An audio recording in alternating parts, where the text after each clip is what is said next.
அனைவருக்கும் வணக்கம். இந்த சிஜேபி டெல்லியில போராடிட்டு இருக்காங்க. இந்த காக்ரோச் ஜனதா பார்ட்டிங்கிறவங்க அது நீட்டுக்கு எதிரான்னு சொல்லவா இல்ல நீட்டை பேன் பண்ணவா அப்படிங்கிற ஃபுல் டீடைல். ஃபர்ஸ்ட் இந்த நீட்டை பத்தி விஷயம் தெரியணும். அதுக்கப்புறம் தாவேகா தலைவர் நம்ம தமிழ்நாட்டோட முதல்வர் இந்த விஷயத்தை பத்தி பேசவே இல்லை. அப்படி பேசினாலும் பிஜேபிக்கு சப்போர்ட்டா தான் பேசுறாரு, கண்டனம் தெரிவிக்கிறாரே தவிர ஆதரவு தெரிவிக்கல. இப்படி எல்லாம் சொல்றீங்களா?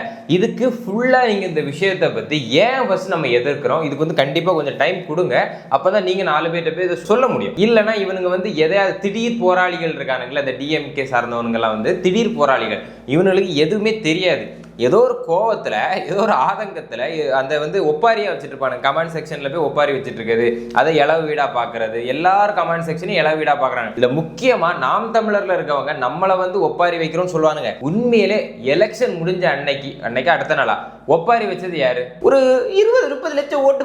கிண்டல் பண்ணக்கூடாதுன்னு நினைச்சா நீ பேசும்போது நம்ம சொல்ல வேண்டியது நம்ம கடமை இல்ல. அதனால அதை செயல்படுத்தணும். ஒரு 20-30 லட்சம் போட்டு ஒரு 10-15 பேர் ஒரு 50 பேர் நீங்க அனுப்புவீங்கன்னு நினைச்சேன் அப்படின்னு சொல்லி கமரி குமரி கதறி யாரு சரி, அது அவங்களுக்கே தெரியும். அது கூட இந்த நாம் தமிழர் திரள் நிதி கலெக்ட் பண்றாங்கல்ல, இவங்க திரள் நிதி கலெக்ட் பண்ற அந்த donate@namtamlar.org குள்ள நீங்க போனீங்கன்னா இதுல அந்த டொனேஷன் லிஸ்ட் வரிசையா இருக்கு. இதுல பிச்சை கேட்கறத கூட எப்படி கேட்கறாங்கன்னா, மக்கள் அரசியல் மக்களின் பங்களிப்பில் தான் கட்டமைக்கப்பட வேண்டுமா.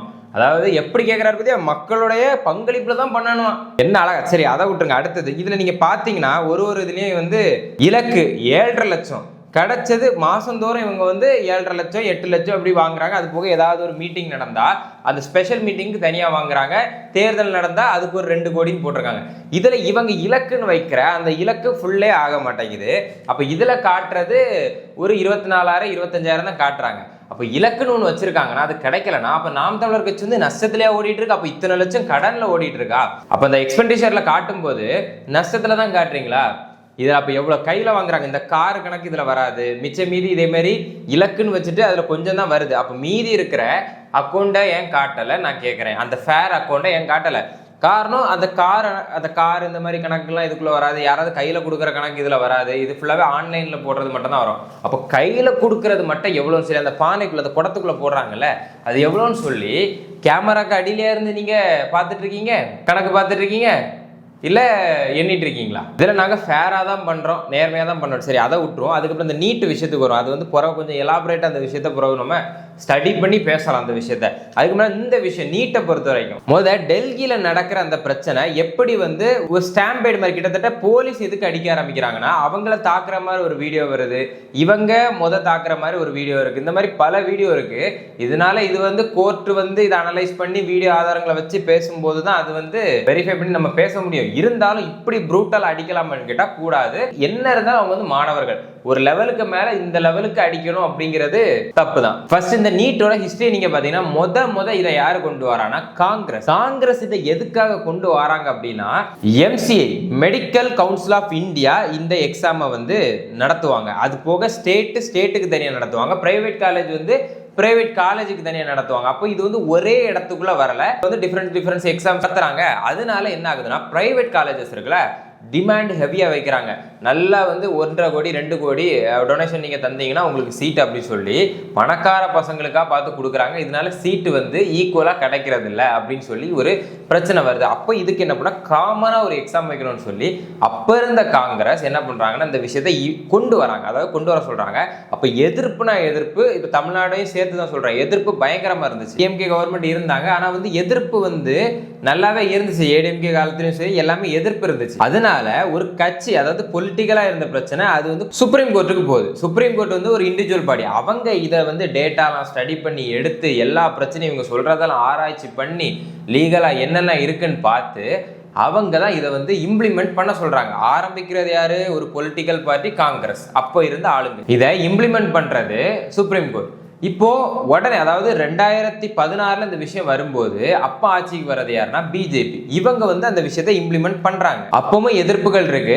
ஒரே வருஷத்துல எப்படி மாணவர்கள் ஷிஃப்ட் ஆக முடியும்னு சொல்லி கேட்டு அதை 2017க்கு மாத்துறாங்க. தமிழ்நாட்டில் இந்த போராட்டம் நடந்தது அப்பதான் ஆரம்ப காலகட்டம்னு எல்லாருக்குமே தெரியும். இந்த கோர்ட்டும் சரி யூனியன் கவர்மெண்டா ரெண்டு கவர்மெண்ட்டும் ஒன்றிய அரசு ரெண்டுமே என்ன சொல்லியிருக்காங்கன்னா, ஒரே எக்ஸாமா இருந்தா தான் ஃபேரா இருக்கும், எல்லா இடத்துல உள்ளவங்களுக்கும் ஒரே எக்ஸாமா இருக்கும் அப்படின்னு சொல்லி அவங்க ஒரு விஷயம் சொல்றாங்க.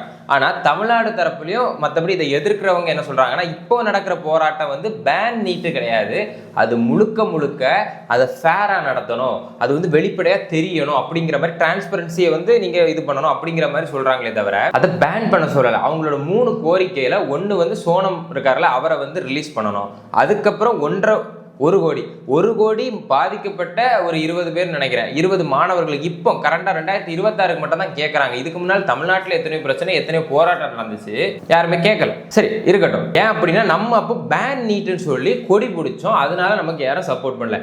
இப்போ அவங்க என்ன சொல்றாங்கன்னா ஃபேரா நடத்த சொல்றாங்க. அதனால அந்த மத்திய மந்திரியா அவரை வந்து நீங்க வந்து தூக்கணும், அது வந்து எஜுகேஷன் மினிஸ்டர் வந்து ஒரு ஃபெயிலியர், இது வந்து சரியில்லை அப்படின்னு சொல்லி அவரை தான் தூக்க சொல்றாங்க. மறுபடியும் அப்போ எக்ஸாம் வைக்கிறதுக்கு ஆதரவு தான் தெரிவிக்கிறாங்க. இந்த நேரத்தில் விஜய் அவர்கள், அதுவும் தமிழ்நாடு கவர்மெண்ட் ஆதரவு தெரிவிச்சா கரெக்டா இருக்குமா இந்த போராட்டத்துக்கு? அதையும் வச்சு இந்த கொத்தடிமைகள் எப்படி பேசுவானுங்க? இந்த மாதிரி தான் பேசுவானுங்க. இது வந்து பேன் நீட்டு கிடையாது, இதுக்கு விஜய் அவர்கள் ஆதரவு பண்றாரு, இவர் வந்து பிஜேபி சப்போர்ட் அப்படிம்பானுங்க. அதாவது விஜய் அவர்கள், அதாவது ஐடிவிங் என்ன வந்து சொல்லியிருக்குன்னா, நாங்க வந்து எதிர்க்கிறதுல முன்னால இருந்தே, அதாவது நீட்டை பேன் பண்ணணுங்கிறது குறிக்கோளா தான் இருக்கும் அப்படின்னு சொல்லியிருக்காங்க. இப்போ தமிழ்நாடு தரப்புல இருந்து என்ன சொல்றாங்க அப்படின்னா, இதுக்கு வந்து தமிழ்நாட்டில் இருந்த ஒரு மெஜிஸ்ட்ரேட் அவரை வந்து இதுல நியமனம் பண்றாங்க, இதை வந்து ஆராய்ச்சி பண்ணுங்க, இதுல வர ப்ராப்ளம் என்ன, இம்பாக்ட் என்ன அப்படின்னு சொல்லி ஆராய்ச்சி பண்ணுங்கன்னு சொல்லி தமிழ்நாடு தரப்புல சொல்றாங்க. இப்போ RN ரவி எல்லாம் இருந்தார்ல, இவரெல்லாம் வந்து இதை வந்து அந்த பில்லை பாஸ் பண்ணல. இந்த பில்லை பாஸ் பண்ணா பிரசிடென்ட்டுக்கு பாஸ் பண்ணும்போது அப்போ ஒரு லா வந்து கொண்டு வரலாம்.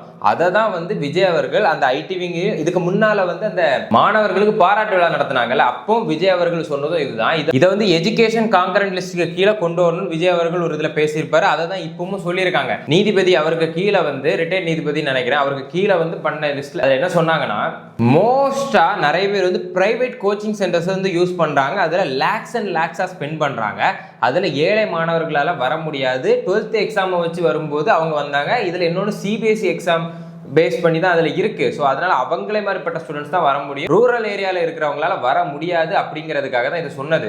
இந்த விஷயம், இந்த இம்பாக்ட் ஆகிற விஷயங்கள்.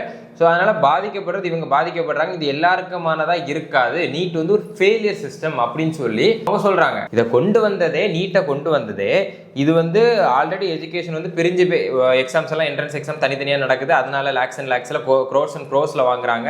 ஸோ அது வந்து கரெக்டாக இல்லைன்னு கொண்டு வந்தாங்க. அப்போ கொண்டு வந்த ஒரு சிஸ்டமே அது வந்து ஃபெயிலியராக இருக்கும்போது அதை வந்து ரிமூவ் பண்ணிட்டு வேற ஒரு சிஸ்டத்தை கொண்டு வரதான் நல்லதுங்கிறது மாதிரி அவங்க சொல்றாங்க. காரணம், இந்த மாதிரி நடுத்தர மக்கள் இருக்காங்கல்ல, அவங்க எல்லாம் பாதிக்கப்படுவாங்க. அதே மாதிரி இவ்வளவு நாள் நீட் நடந்து நீட்ல கிளியர் பண்ணாங்க 90% வந்து பிரைவேட் கோச்சிங்ல எடுத்தவங்க மட்டும்தான். இதனால 1 வருஷம் 2 வருஷம் 3 வருஷம் அந்த இயர் கேப் போயிட்டே இருக்கு அவங்களுக்கு. இதுல லாங்குவேஜ் பேரியர் வேற, தமிழ் மீடியம் படிச்ச பசங்களுக்கு இது ஒரு பெரிய இம்பாக்ட், அவங்க டிரான்ஸ்லேஷன் போட்டு படிக்கணும் அந்த விஷயத்த. அப்புறம் அவர் எடுத்ததுல இதுக்கு முன்னால் தமிழ் மீடியம் ஸ்டூடெண்ட்ஸ் வந்து நியர்லி இத்தனை % வந்து இருந்திருக்காங்கன்னா, இப்போ ரொம்பவே டிராப் ஆயிருக்கு. ரொம்ப கம்மியான மக்கள் தான் வந்து அதுல வந்து செலக்ட் ஆகி போறாங்க மாணவர்கள். ஸ்டேட்ல டாக்ஸ் பே பண்றாங்க, அதை வச்சு நாங்க மெடிக்கல் காலேஜ் ரன் பண்றோம், அதுல சென்ட்ரல் கவர்மெண்டோட குறுக்கீடு ஏன் இருக்கு அப்படின்லாம் கேட்டுட்டு கடைசியில் மிக முக்கியமா இதுல சொல்றது என்னன்னா, ஒரு 17 வயசு பையன் பொண்ணோ அந்த சிபிஎஸ்சி எக்ஸாம் ஏதோ ஒன்று கிளியர் பண்ணுறதோட இது பல மடங்கு, ஒரு 3 மடங்குக்கு மேலே ப்ரெஷர் அதிகமாக இருக்குது. எப்படி அந்த 17 வயசுலேயே இவ்வளோத்த அவங்க ஹேண்டில் பண்ணி அந்த ப்ரெஷர்னால என்னென்ன நடக்கும், அதை கிளியர் பண்ணவங்களுக்கு, நான் பாஸ் ஆகாதவங்க டிப்ரெஷனில் ஸ்ட்ரெஸ்ஸில் ஏதோ ஆகுறாங்க, அது வேற. ஆனால் கிளியர் பண்ணவங்களுக்கே அந்த பாதிப்பு ஏற்படுற மாதிரி தான் இப்போ நீங்கள் வந்து பார்க்க முடியுது. ஸோ இந்த லெவலுக்கு ப்ரெஷர் வேணுமா அப்படின்னு சொல்லி அவங்க கேட்குறாங்க. இந்த எக்ஸாம்ஸ் வந்து அப்போ ஃபேராக இருக்கணும், இல்லை நார்மலாக இருக்கணும். இதை தான் அவங்க சிஜேபி தரப்பில் அங்கே டெல்லியில் கேட்குறது. அப்போ தமிழ்நாடு வந்து எப்படி இதில் தலையிட முடியும்? என்னோட கேள்வி. நம்ம பேன் நீட்டுன்னு சொல்லி இங்கே எத்தனையோ மரணம் ஏற்பட்டுச்சு, இங்கே பேன் நீட்டு நம்ம போராடும் போது அங்கே யாருமே பேன் நீட்டுன்னு சொல்லி எல்லாம் நமக்காக கொடி பிடிக்கல. அதே மாதிரி ஒன்றிய அரசுக்கு எதிர்ப்பு தெரிவிக்கிற வகையில் எல்லா நாடாளுமன்ற எலெக்ஷன்லையும் நம்ம அவங்களுக்கு காமிச்சிட்டு தான் இருக்கோம். ஆனால் அவங்க இத்தனை நாளில் இப்போ டெல்லியில் கூட அவங்க இத்தனை வருஷம் இருந்த கவர்மெண்ட்டை மாற்றி பிஜேபியை கொண்டு வந்தாங்க. ஸோ இப்போ அவங்களுக்கு ஒரு புரிதல் ஏற்பட்டிருக்கு, இனி மாற்றிப்பாங்க. அதனால நம்ம வந்து அதை குறை சொல்லக்கூடாது, அவங்க பண்ணட்டும், அதுக்கு ஆதரவு நம்ம தரப்புல தெரிவிக்கலாம், அதெல்லாம் எந்த ஒரு தப்பும் இல்லை.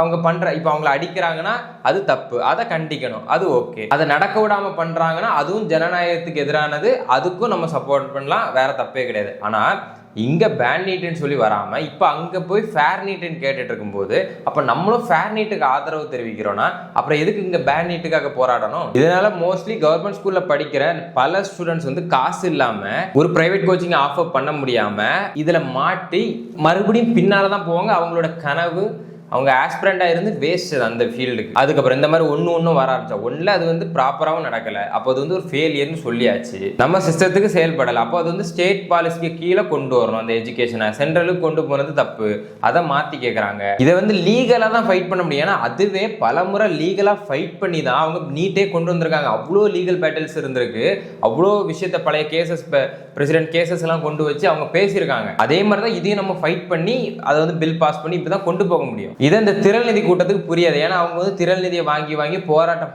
பண்ணி எல்லா விஷயத்திலையும் பழவிட்டாங்க. அவங்களுக்கு சொல்யூஷன் வேணுமா அப்படின்னு கேட்டால் கிடையாது. அவங்களுக்கு போராட்டம், ஆர்கியூமெண்ட், ஃபைட்டு இதுதான் வேணும். அவங்களுக்கு வந்து சொல்யூஷன் வேண்டவே வேண்டாம். இது வரைக்கும் நம்ம பார்த்த வரைக்கும் அவங்க சொல்யூஷனை எப்படி நோக்கி போகணுங்கிறது தெரியவே மாட்டேங்குது.